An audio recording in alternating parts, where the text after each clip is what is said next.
All right, if you're learning German, you have definitely hit the die das wall, right? These little words, the noun genders, they can feel completely random, totally frustrating. But what if I told you there's a system behind the madness? That there's actually a code you can crack? Well, that's exactly what we're going to do today. I'm going to give you the keys to finally make sense of it all. So here's our game plan. First, we'll dive into the gender headache. Why this is so tough and why you can't just ignore it. Then we get to the good stuff, cracking the code with some amazing patterns. After that, I've got some awesome brain hacks to make it all stick. And to wrap it up, we're taking on the final bosses, those tricky rules that'll really take your German to the next level. Okay, let's kick things off with Section 1, the gender headache. Or, as I like to call it, why does this even matter? Seriously, why do we have to deal with this? Can't we just, I don't know, skip it? Let's find out. So das. Why is this so ridiculously confusing? I mean, if you're coming from English, it's just a massive hurdle. A table isn't a he, a lamp isn't a she. It just makes no sense. The gender of a noun in German often feels like it has zero connection to the actual thing, which makes it feel totally random. And that's exactly why just memorizing them is so hard. And this is the part where you realize, Oh, you can't just wing it. Getting the gender wrong isn't like a tiny spelling mistake. It's more like a foundational error that can make your whole sentence crumble. It's not just about der or die. It messes up your adjective endings. It messes up the case, the whole shebang. For example, you can't say, ich nehme der Salat. No, it has to be, ich nehme den Salat. That one little change shows why knowing the base gender is absolutely critical. It's the key that unlocks the rest of the sentence. So what's the secret? It's actually a really simple but powerful mindset shift. From this moment on, you have to stop learning German nouns by themselves.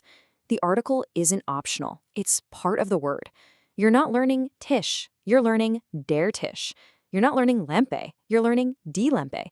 Seriously, if you only take one thing away today, let it be this. This habit is the bedrock for everything else we're about to cover. All right, enough doom and gloom about how hard it is. Let's get into the solutions. This is where we move from just memorizing to actually noticing patterns. And believe me, this is a game changer. The good news is you are not expected to blindly memorize every single noun. There are patterns, really reliable ones, that do a ton of the heavy lifting for you. Okay, so the first major shortcut is all about grouping nouns by their meaning. Think about it. Lots of words that belong to the same category actually share the same gender. It's pretty cool. For masculine, or der, think about things like days, months, and seasons. You've got der Montag, der Juli, der Sommer. For feminine, or die, you'll find a lot of trees, fruits, and flowers, like die Eiche or die Banane. And for neuter, or das, we see categories like metals and continents, das Gold, das Europa.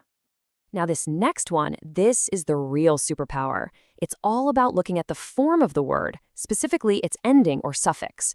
This is, without a doubt, the most powerful trick in the book. Seriously, some of these rules are like 80% accurate.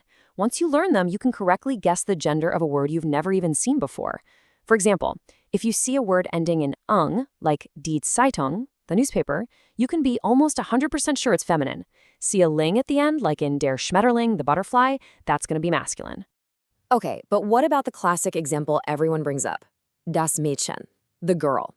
Logically, you'd think girl, that's got to be feminine, die. But nope, it's neuter. Why? Because that chen ending is a diminutive. It means little, and any noun that ends in chen is always neuter, no exceptions. This is the perfect example of the golden rule. Form trumps meaning. The ending of the word is more powerful than what the word actually means. Okay, so we've got the patterns down, but knowing the rules and actually using them in a real conversation are two different things, right? So now, let's talk about some awesome brain hacks to make all of this information actually stick. Hack number 1, color code everything. Your brain is a visual machine, so use that to your advantage. Pick a color for each gender and stick to it. Maybe blue for der, red for die, and green for das. When you're writing in your notebook, making flashcards, using an app, use those colors every single time. It creates this powerful, immediate visual link in your mind that works way better than just black and white text. Hack number 2 is my personal favorite. Create absolutely ridiculous mental images. The weirder, the better. Our brains don't remember boring things, but they do remember strange, funny, or shocking stuff. So for a masculine word like dad tish, the table, don't just repeat it. Imagine a huge, muscular Viking, maybe he's blue to match your color code, screaming and slamming his fists on the table. Trust me, you will not forget that der Tisch is masculine. And for hack number 3, here's a neat little trick for when you're actually putting sentences together. It's called the raisiny-say trick. Now don't worry too much about the details right now, just look at this. The RESE is for when the noun is the subject, and NESE is for when it's the direct object. What's the only letter that changes? The first one, from R to N. This is a super handy way to remember that the masculine article der is the only one that changes in this situation. It becomes den. It's another great reminder of why knowing that base gender is so important in the first place. All right, you've learned the basic moves. You've got your brain hacks ready. Now it's time to level up and take on the final bosses.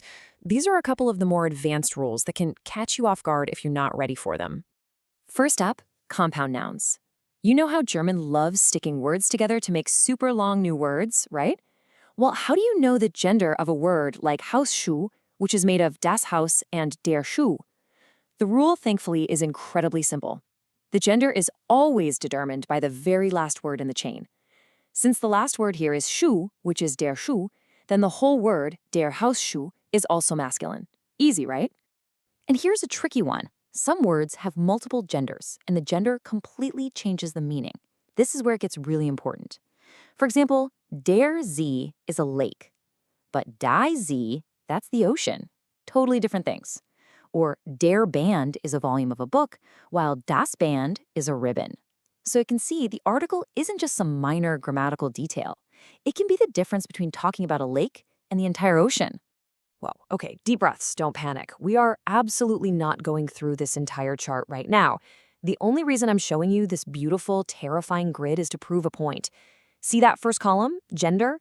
Every single other ending on this page, every adjective, every article change, it all depends on knowing whether that noun is der, die, or das. It's the starting point for everything else. Get the gender right, and the rest of the puzzle starts to fall into place. So, what if you've tried everything? The patterns don't fit, you can't remember your mnemonic, and you're in the middle of a sentence and just have to guess. What do? Well, you can play the odds. Statistically speaking, about 46% of all German nouns are feminine. So, when in doubt, guess D. It gives you a slightly less than 50-50 shot, which is way better than nothing. So there you have it. The code really isn't unbreakable, is it? The key to mastering German genders isn't about having a perfect memory. It's about learning to see the patterns and using smart tricks to make them stick. You have the tools now. You have the hacks. So the only real question is,